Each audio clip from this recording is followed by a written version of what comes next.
दोस्तों, corporate world की अगर बात करें तो वहां पर मीटिंग मीटिंग बहुत सारी होती है। बट वहीं पर अगर दूसरी तरफ हम ब्यूरोक्रेसी की बात करें तो वहां पर भी आजकल इतना ज्यादा नॉन कोर काम होता हुआ दिखाई पड़ रहा है, जिसकी वजह से टाइम वेस्टेज बहुत ज्यादा होता है।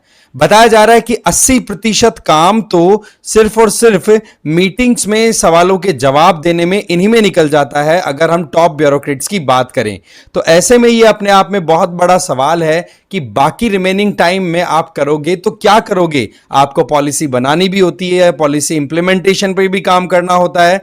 तो इस पर अपना ओपिनियन देते हुए आईएएस ऑफिसर अजिताभ शर्मा, जो कि अभी राजस्थान गवर्नमेंट के अंडर में काम कर रहे हैं, आप देखोगे कि उन्होंने अपना पर्सनल ओपिनियन यहां पर शेयर किया, जिसमें आप देखोगे कि एफिशिएंसी ऑफ ब्यूरोक्रेसी के ऊपर सीधा एक क्वेश्चन उठाया गया है।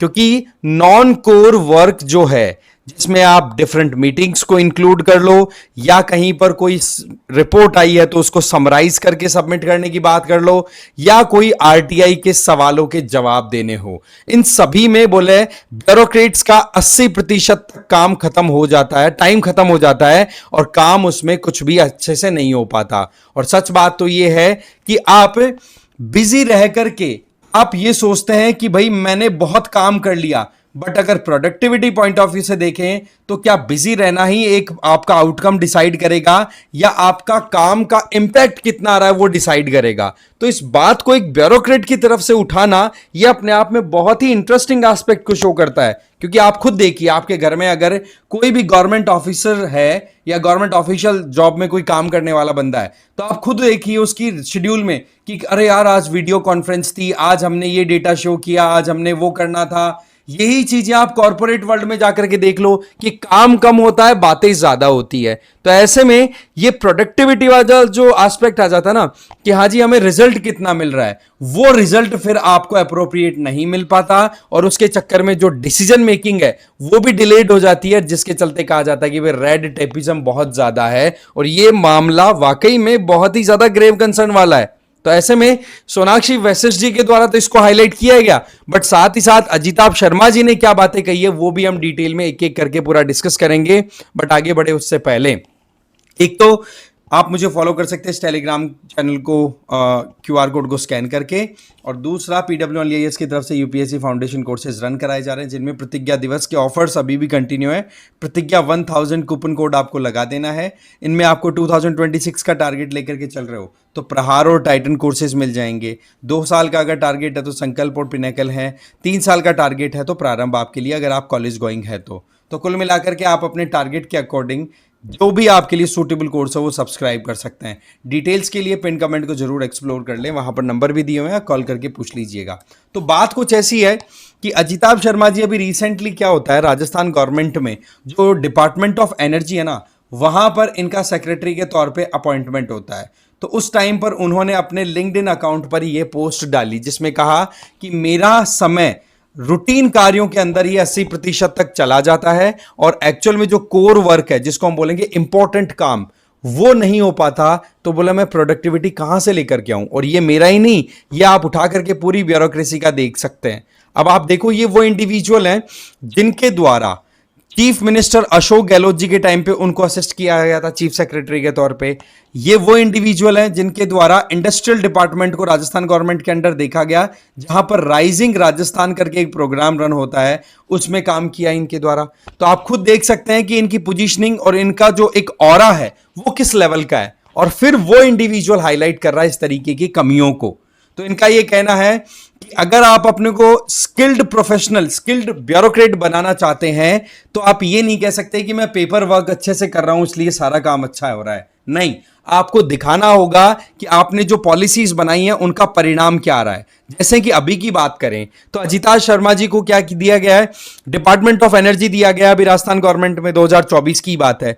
तो इनके द्वारा यह कहा जाता है कि एनर्जी सेगमेंट हमारे देश के लिए बहुत इंपॉर्टेंट है, और आप भी जानते हैं कि हमारे देश में जितनी एनर्जी रिक्वायरमेंट है उसमें क्रूड ऑयल का कितना बड़ा कंट्रीब्यूशन है, और उसमें 85% तक तो हम इंपोर्ट करके हमारी रिक्वायरमेंट्स को पूरा कर रहे हैं।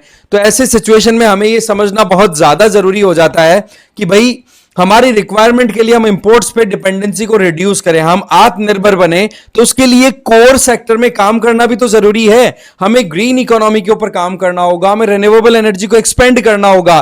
बट इसके लिए अगर केवल मीटिंग मीटिंग ही होती रही तो क्या आप एक्चुअल में जो ग्राउंड लेवल पे काम होना चाहिए वो हो पाएगा क्या? नहीं ना। इसी तरीके से एक रिपोर्ट भी है हमारे पास में आईएएस अफसरों की परफॉर्मेंस को लेकर के, जिसका नाम है bureaucratic indecisions and risk aversion in India. ये स्टडी इसमें बताते हैं कि आईएएस ऑफिसर्स की जो पॉलिसी मेकिंग और पॉलिसी इंप्लीमेंटेशन में रोल है उसको बहुत हद तक हाशिए पे जाते हुए देखा जा रहा है। कारण कि ज्यादातर जब आईएएस ऑफिसर का इंटरव्यू लिया जाता है तो उनका एक तो ये कहा जाता है कि भाई हमारे डिपार्टमेंट्स के बीच में प्रॉपर तालमेल, प्रॉपर एक सिंक्रोनाइजेशन नहीं बैठ पाता, और उसके चक्कर में फिर मीटिंग्स और पेपर वर्क हमें इतना करना पड़ता है जिसके चलते काम होना बहुत मुश्किल होता है। साथ उनके पास में केवल 22% समय ही रह पाता है जहां पर वो एक इफेक्टिव काम कर सके।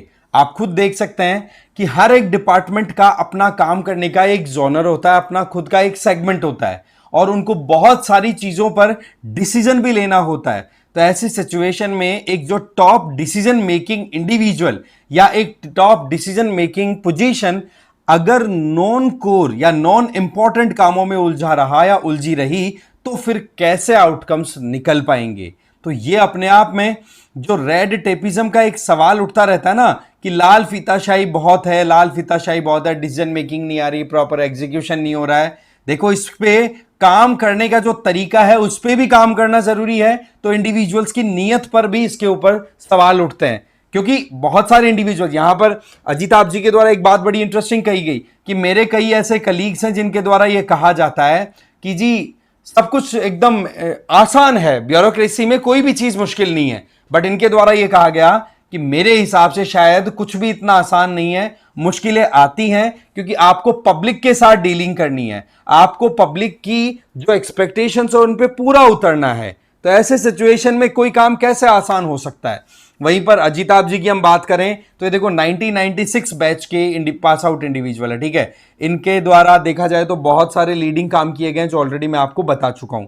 तो ये सिनेरियो अपने आप में हमारी ब्यूरोक्रेसी में जो एक लेथार्जी है उसके ऊपर एक सवाल उठाता है कि क्या वाकई में इफेक्टिवली हमारी ब्यूरोक्रेसी काम कर रही है? भाई इतनी मेहनत करके कोई इंडिविजुअल आगे बढ़ता है और अगर उसकी पोजीशन पे सवाल उठने लग जाएं तो ये बात ठीक थोड़े ना है। आप क्या सोचते हो इस मामले में हमारी ब्यूरोक्रेसी को लेकर के? क्योंकि करप्शन को लेकर के तो कितने सवाल उठते ही हैं, अब ये ढीलेपन पे भी धीरे धीरे सवाल उठते चले जा रहे हैं और जो टाइम वेस्टेज होता चला जा रहा है वो भी एक अपने आप में बड़ी कंसर्निंग बात है। अपना ओपिनियन जरूर शेयर करना। बाकी इस वीडियो में इतना ही था। Thank you very much.